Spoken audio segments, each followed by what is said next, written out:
como salimos y nada más pudimos comprar un helado.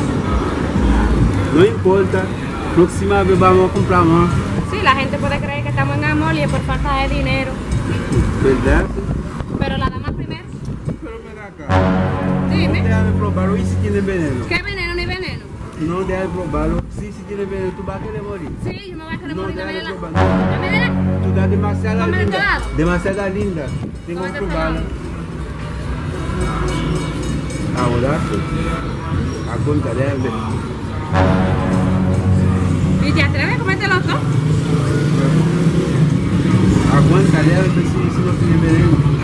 Sí. Uy, Sigue probando. ¿Pero tú no me has helado? aguanta. ¿Qué aguanta? Dame el helado, hermano. Ya.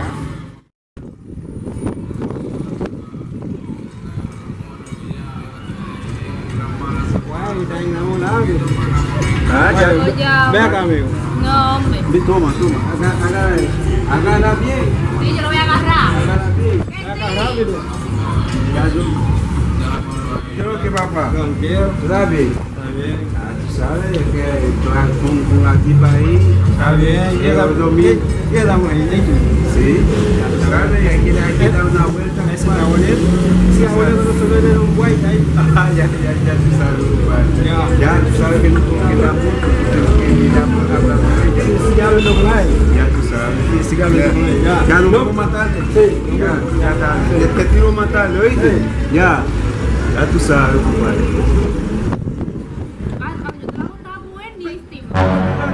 Te di un helado para agarrar, tú comiste todo. ¿Y te vas a poner a pelear por un chingado? Coño, eso que no me gusta No, contigo pero con la señor, mujer. yo no voy a salir contigo.